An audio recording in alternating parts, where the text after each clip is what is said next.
नमस्कार दोस्तों, मैं महेंद्र शर्मा स्वागत करता हूं मेरे YouTube चैनल में आपका। उम्मीद करता हूं आप खुश और स्वस्थ हैं दोस्तों। सबसे पहले आपसे रिक्वेस्ट करूंगा दोस्तों, मेरे अगर चैनल पे आप नए हो तो मेरे चैनल को सब्सक्राइब जरूर कर लें दोस्तों। आइए आपको दिखाते हैं पाकिस्तान की एक डिबेट, जो अमेरिका का की साफ साफ नीति पाकिस्तान के प्रति क्या है डिबेट करने वालों के साथ। आइए दोस्तों आपको दिखाते हैं। पहले आप चाइना को रोकना चाहता है अमेरिका कि वो पाकिस्तान उसकी मदद से बाज आ जाए, तो ये तो बड़ी मुश्किल सूरत हाल है। तो अब इतने दिनों से वहाँ पर मौजूद हैं पाकिस्तान के ये जो हाई ऑफिशियल्स हैं, तो ब्रेक थ्रू तो बड़ा मुश्किल है इसमें। तो फिर हमारे पास ऑप्शंस प्रैक्टिकली क्या रह जाएंगी? आप वाशिंगटन में हैं, अमेरिका के मूड मिजाज को पूरी तरह समझते हैं, हमारे पास क्या समी चॉइसेस रह जाएंगी? समी देखें, आप भी अमरीकी हैं, आप यहाँ बड़ी मुद्दत गुजारी है और आप मुझसे बेहतर समझते हैं कि अमेरिका बहरहाल एक सुपर पावर है। उससे आप ये नहीं कह सकते कि चलो जी अब हम वनडे नहीं खेलेंगे, ठीक है, तुमसे अब ये मैच नहीं होगा। मैच तो खेलना ही है आपने। तो यानी उसमें यह है कि अब आप एक लॉन्ग टर्म इंगेजमेंट की बात करें। आप जहाँ ताउन मुमकिन है वहाँ ताउन करें, जहाँ नहीं मुमकिन है वहाँ नहीं करें। इसमें जो मोईद यूसुफ ने जो ब्रीफिंग की थी उसमें उन्होंने बड़ा वो ने तफसीली से इस पर गुफ्तगू की थी। उसमें उन्होंने ये कहा था कि वो ज़माने चले गए जिसमें बड़ी बड़ी तस्वीरें खींचती थी और बड़ी बड़ी हेडलाइंस लगती थी। अब वो हेडलाइंस नहीं लगेंगी, तस्वीरें नहीं खींचेंगी, क्योंकि उस तरह की जो ब्लैंकेट रिलेशनशिप है कि दोनों करीबी पार्टनर्स हैं, वो तो मुश्किल है। अब हर शोबे में अलग अलग गुफ्तगी होगी कि क्लाइमेट पे ताउन हो गया, एजुकेशन पे ताउन हो गया, अफगानिस्तान पे बाद अमूर पे हुआ, आवाज़ पे नहीं हुआ। इस तरह सीधा हर हर एक इशू पर, हर मौजू पर अलग अलग गुफ्तगू होगी और ये एक तवील अमल है जो चलता रहेगा। अच्छा अनवर, बहुत सारी जो ख़बरें इंडिया से आती हैं उसमें उनकी इकॉनमी, कोरोना के मामलात और जो कश्मीर की सूरत हाल, दूसरी रियासतों में जो आज़ादी की तहरीकें हैं, उसने भारत को बहुत मुतासर किया। भारत की जीडीपी मुतासर हुई है। फिर जो हिंदवाता स्टेट बनाने की बात हो रही है, तो हाउ कॉन्फिडेंट आर अमेरिकन्स के अगर वो सारी बेट इंडिया पे लगा रहे हैं चाइना के ख़िलाफ़ कि उसमें उनको कामयाबी होगी? कहीं in the back of their mind ये चीज़ भी है कि इस चीज़ पर भी वो सोच रहे हैं कि ये जो इंडिया है, जो उनको तवक्को है अमेरिका को, वो पूरी तरह फुलफिल हो जाएगी? Are they confident? नहीं, बिल्कुल नहीं। उन्हें और चीज़ों के अलावा उन्हें इस बात का भी एहसास है कि इंडिया एक बड़ा मुल्क है और इंडिया उस तरह उनकी बात नहीं मानेगा जिस तरह दूसरे ममालिक मानते हैं।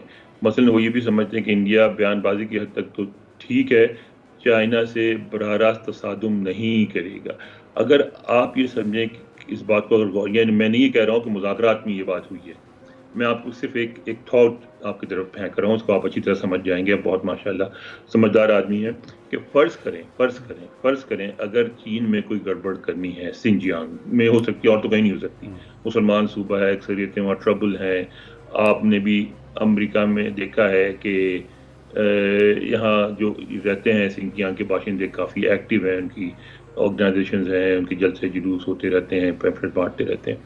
तो अगर वहाँ लो लेवल एक्टिविटी शुरू करनी है तो उसमें इंडिया से नहीं फ़ायदा होगा उतना जितना पाकिस्तान से होगा। पाकिस्तान से बंदे सिंजियांग भेजे जा सकते हैं, ठीक है ना। तो इसलिए आपकी जो स्ट्रेटेजिक लोकेशन है वो अफगानिस्तान में आपको फेवर करती है, सिंजियांग के मामले में आपके खिलाफ जाती है, ठीक है।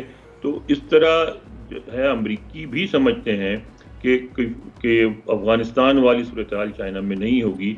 ये वो जंग नहीं है जो वो जीत जाएंगे, लेकिन जहाँ भी जिस हद तक भी मुमकिन हो चीन के लिए दुश्वारियाँ पैदा करेंगे। अच्छा, इसमें एक और सिचुएशन है। मैं जैसे आपने एक थॉट फेंका, मैं I am pitching a situation to you for a comment कि तालिबान जो हैं वो चाइना के साथ डायरेक्टली नेगोशिएशन में चले गए हैं और कई जगहों पे मैंने देखा कि चाइनीज़ जो हैं इसमें वो भी they are very mindful of everything. Pakistan के जो ताल्लुकात अमेरिका के साथ रहे हैं वो भी उनके जहनों में है। और फिर पाकिस्तान के अंदर बहुत सारे सफारतकार, हमारे पॉलिटिशियन ये भी बात करते हैं कि अब you know don't put all your eggs in the Chinese basket, और कोई ना कोई आप ऑप्शन रखें।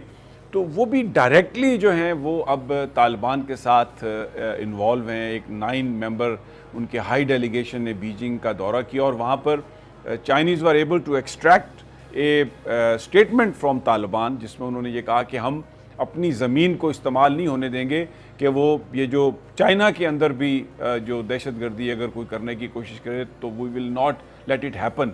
تو ان حالات میں طالبان اور پاکستان کے بیچ میں وہ تھوڑا سا آپ سمجھیں دوری بھی ہے جس کو عمران خان یہ اس طرح سے بیان کرتے ہیں کہ اب ہمارے پاس وہ لیوریج نہیں ہے کیونکہ امریکہ چلا گیا اور طالبان کو پتہ ہے کہ وہ جیتنے والے ہیں, تو اب پاکستان کا لیوریج اب طالبان پر اتنا زیادہ نہیں ہے.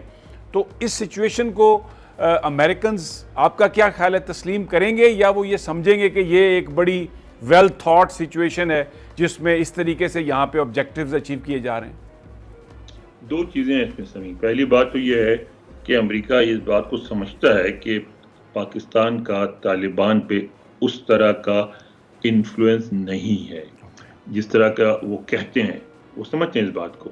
اور معید یوسف صاحب نے اپنی بریفنگ میں بھی یہ بات کی کہ ہم نے ان کو ایکسپلین کیا کہ ہمارا انفلوئنس تو نہیں, ہمارا لیوریج ہے, لیکن آپ نے جس طرح انخلا کیا ہے اس کی وجہ سے ہمارا لیوریج ویکن ہوا ہے, کمزور ہوا ہے, لیکن اب بھی ہے اور ہم اس کو جس حد تک کر سکیں گے کریں گے استعمال, لیکن اسی حد تک کریں گے جس حد تک کریں گے.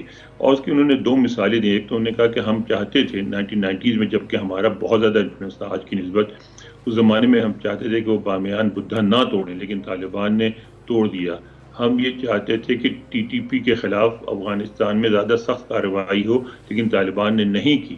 تو وہ ہماری بات پوری طرح نہیں مانتے ہیں, لیکن ہمارا جو انفلوئنس ہے وہ کریں گے اور امریکی اس بات کو سمجھتے ہیں. دوسری بات یہ ہے کہ امریکی یہ سمجھتے ہیں کہ افغانستان کی حد تک ان کا اور چین کا مفاد ایک ہے. ابھی پچھلے دنوں امریکی وزیر خارجہ نے اپنے بیان میں بھی یہ بات کی کہ افغانستان میں چین کا جو ہے اثر یعنی چین کا انفلوئنس ہمارے لیے فائدہ مند ہے, نقصان دہ نہیں ہے, کیونکہ وہی سمجھتے ہیں کہ اگر اسلامک ملیٹنسی جو ہے وہ بڑھتی ہے افغانستان میں, اس سے چین بھی خوفزدہ ہوگا بلکہ امریکہ سے زیادہ ہوگا کیونکہ اس کا اثر سنجیانگ میں پڑے گا.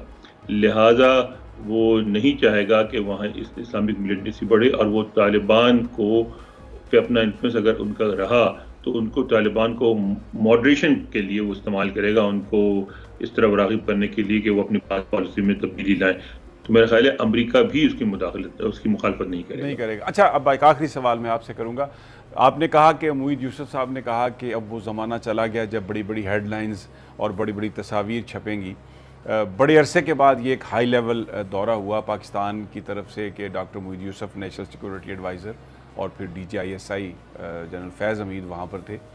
آپ کو لگتا ہے کہ کوئی اس طرح کی کنٹینیوشن ہوگی کہ اب اس کے بعد ہم یہ توقع کریں کہ کوئی امریکہ سے بھی ہائی لیول ڈیلیگیشن آئے گا پاکستان, یا یہ جو یونائٹڈ نیشن کی جو کانفرنس ہو رہی ہے اس میں کوئی بریک تھرو ہو سکتا ہے, کوئی ٹاپ لیول پہ پرائم منسٹر آف پاکستان اور پریزیڈنٹ بائیڈن کے بیچ کوئی بات ہو سکتی ہے, کوئی گفتگو ہو سکتی ہے, کوئی telephone call? Do you foresee that in near future? سمی, اس میں بھی کئی پہلو ہیں. ایک تو یہ توقع کی جا رہی تھی اور ممکن بھی تھا کہ اب جو جنرل اسمبلی کا اجلاس سپتمبر میں ہونا ہے اس میں ملاقات ہو جاتی, اور میرا خیال ہے ہو جانی تھی. لیکن اب تو دوبارہ آپ کو پتہ ہے کہ کل امریکہ میں پھر فروری کے بعد پہلی دفعہ 1 لاکھ افراد جو ہیں ان کو نئے انفیکشن ہوئے ہیں کووڈ-19 کے ڈیلٹا کے. تو اب تو لگ رہا ہے کہ دوبارہ جنرل اسمبلی جو ہے وہ ورچوئل ہوگی اور وہ نہیں ہوگی اس طرح جس طرح کے پلان تھا. تو اگر ورچوئل ہوگی تو پھر تو یہ ممکن نہیں رہے گا. لیکن ایک چیز پہ اتفاق ہے دونوں ملکوں میں کہ حالات جیسے بھی ہوں, ایک طویل مدت سے دوستی رہی ہے, دونوں پاکستان امریکہ کا حلیف رہا ہے, تو بات چیت جاری رہنی چاہیے. یعنی پاکستان کو سے جان چھڑانے کا تاثر نہیں ملتا, یہاں پاکستان پر دباؤ ڈالنے کا ڈو مور کا تاثر ملتا ہے, لیکن یہ نہیں کہ بس پاکستان کو ڈمپ کرو اور چل پڑو. تو اس لیے میں سمجھتا ہوں کہ بات چیت ہوتی رہے گی اور کئی لیول پہ ہوگی, اور اگر ممکن ہوا تو اعلیٰ سطح پہ بھی ہو سکتی ہے, لیکن اس کا ابھی امکان نہیں ہے. اس پہ بھی یہ بھی سوال کیا گیا تھا معید یوسف سے, تو انہوں نے کہا کہ بھئی مثلا ٹیلی فون کال کی بات کی, تو انہوں نے کہا کہ ٹیلی فون کال ہو سکتی ہے لیکن پہلے کسی چیز پہ اتفاق تو ہونا کہ جس پہ بات کی جائے. جب کسی چیز پہ اتفاق ہوگا تو اس سلسلے میں گفتگو بھی ہو جائے گی. بہت بہت شکریہ انور اقبال, آپ نے